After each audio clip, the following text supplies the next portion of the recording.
ഫുട്ബോളിൻ്റെ പുതിയ അപ്ഡേറ്റ്സുമായി വീണ്ടും soccer talk എത്തുന്നു. ഒളിമ്പിക്സ് ഫുട്ബോളിൻ്റെ ആവേശകരമായ ഫൈനൽ മത്സരത്തിൽ ഫ്രാൻസിനെ തകർത്തുവിട്ട് സ്പെയിനിന് ഗോൾഡ് മെഡൽ സ്വന്തമാക്കാൻ കഴിഞ്ഞു. തീർത്തും ആവേശകരമായ ഫൈനൽ തന്നെയായിരുന്നു സ്പെയിൻ വേഴ്സസ് ഫ്രാൻസ് മത്സരം കാണാനിടയായത്. 11-ാം മിനിറ്റിൽ ആദ്യമായി ഫ്രാൻസ് വല ചലിപ്പിച്ചു. എൻസോ മിരോട്ടാണ് ഫ്രാൻസിന് വേണ്ടി ആദ്യ ഗോൾ നേടിയത്. പിന്നീട് 18-ാം മിനിറ്റിൽ ഫെർമിൻ ലോപ്പസ് സ്പെയിനിന് വേണ്ടി സമനില നേടിക്കൊടുത്തു. അധികം വൈകാതെ തന്നെ 25-ാം മിനിറ്റിലും വീണ്ടും സ്പെയിനിനായി ഫെർമിൻ ലോപ്പസിൻ്റെ വക ഗോൾ. 2-1 മുന്നിലെത്തി സ്പെയിൻ വിജയം പ്രതീക്ഷിക്കുന്നു.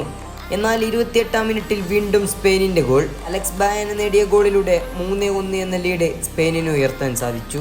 ആദ്യ പകുതി 3-1 എന്ന സ്കോറിൽ കലാശിച്ചപ്പോൾ രണ്ടാം പകുതിയുടെ തുടക്കത്തിൽ യാതൊന്നും സംഭവിച്ചില്ല. എന്നാൽ 79-ാം മിനിറ്റിലായിരുന്നു ഫ്രാൻസിൻ്റെ രണ്ടാമത്തെ ഗോൾ. മഗ്നസ് അഗ്ലിയോച്ചയായിരുന്നു ഫ്രാൻസിന് വേണ്ടി രണ്ടാമത്തെ ഗോൾ നേടിയത്. 3-2 എന്ന സ്കോറിൽ നിൽക്കുന്ന മത്സരത്തിൽ 90-ാം മിനിറ്റിൽ ഫ്രാൻസിനായി പെനാൽറ്റി ലഭിക്കുന്നു. ജീൻ ഫിലിപ്പെ അത് വലയിലേക്കും എത്തിക്കുന്നു. അതോടെ സ്കോർ 3-3. മത്സരം ആവേശകരം. ഫ്രാൻസ് വേഴ്സസ് അർജന്റീന മത്സരം 3-3 ആയിരുന്നു. പക്ഷെ അത് എക്സ്ട്രാ ടൈമിലായിരുന്നു 3-3 എന്ന സ്കോറിലേക്ക് എത്തിയിരുന്നത്. പക്ഷേ ഇവിടെ റെഗുലർ ടൈമിൽ തന്നെ എത്തുകയായിരുന്നു.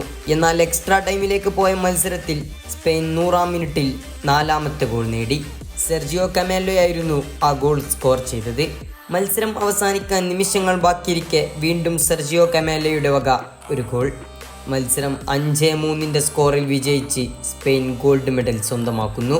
ഈ സീസണിൽ യൂറോ കപ്പ് സ്വന്തമാക്കിയ സ്പെയിൻ ഇതാ ഒളിമ്പിക്സ് ഗോൾഡ് മെഡലും സ്വന്തമാക്കുന്നു. അവസാനമായി ലോക കിരീടം കൈവിട്ടതുപോലെ ഫ്രാൻസ് ഇവിടെയും ഗോൾഡ് മെഡലും കൈവിടുന്നു. തീർത്തും നിരാശയോടെ ഫ്രാൻസ് ടീം കളം വിട്ടു. ഇനി സ്പെയിനിന് ആവേശരാവുകൾ. യൂറോ കപ്പും ഒളിമ്പിക്സ് മെഡലും തൂത്തുവാരി ഈ സീസണിലെ സന്തോഷത്തോടെയുള്ള യാത്ര സ്പെയിൻ തുടരുന്നു. ഫുട്ബോളിൻ്റെ പുതിയ അപ്ഡേറ്റ്സുമായി വീണ്ടും സോക്കർ ടോക്ക് എത്തും.